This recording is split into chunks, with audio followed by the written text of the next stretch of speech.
An UPSC aspirant, completely drenched in the pouring rain, was given shelter for one night by a beautiful, educated woman. What happened the next morning left everyone absolutely stunned. Raghav was a young man of about 28 years, hailing from a small village in Uttar Pradesh. He was ordinary in appearance, but possessed extraordinary vision. His father was a small-scale farmer, and his mother had spent years managing the household, keeping the family united through thick and thin. From early childhood, Raghav had seen poverty up close. Sometimes he worked in the fields alongside his father. Other times, he earned money for his books by tutoring the village children.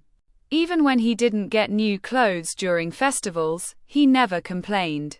Deep in his heart, he carried only one dream: to one day clear the UPSC examination and become an officer who could help those whose voices are often left unheard.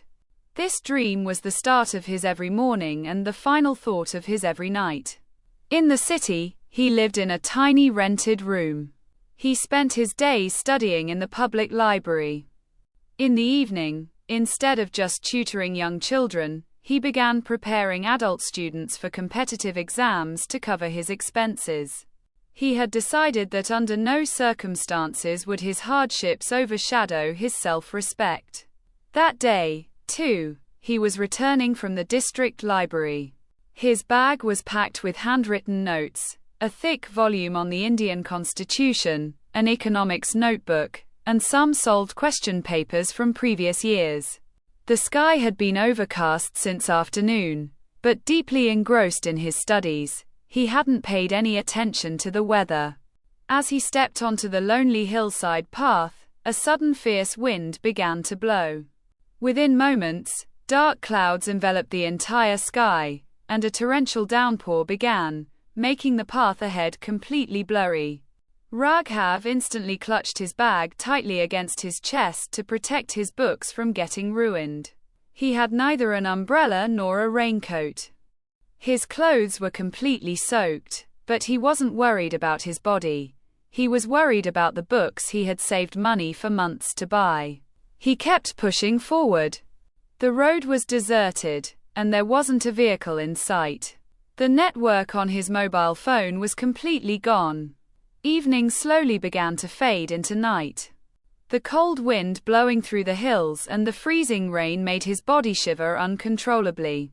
Just then, he spotted a neat, clean house made of mud and wood in the distance. A large neem tree stood in front of the house. The courtyard was perfectly organized. On the veranda, large clay pots held beautifully blooming, colorful flowers. The house was undoubtedly small, but every corner bore witness to the fact that whoever lived there knew how to embrace beauty within simplicity. Raghav stood there hesitating for a moment.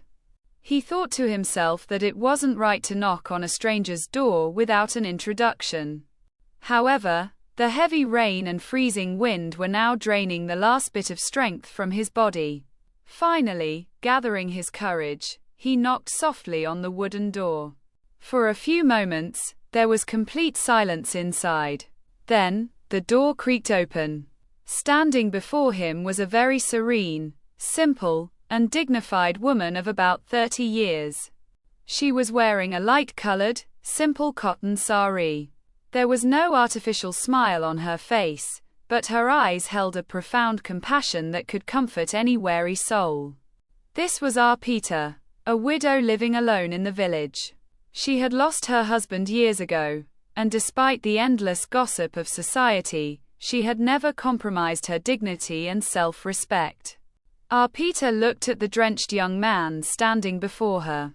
Seeing the bag full of books in his trembling hands, she asked in a calm voice, "Son, who are you, and how did you end up here at this hour?" Raghav folded his hands respectfully and replied, "My name is Raghav. I am preparing for the UPSC exam.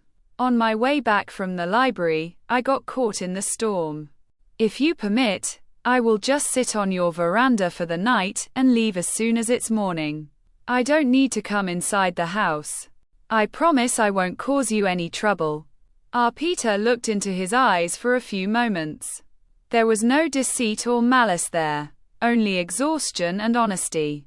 She immediately said, "No human being can sit outside in such a terrible storm. Come inside first. Dry your clothes, have some hot tea, and then we will talk comfortably." Raghav hesitated and said, "No, the villagers will misunderstand. I do not want to be the cause of any slander against you."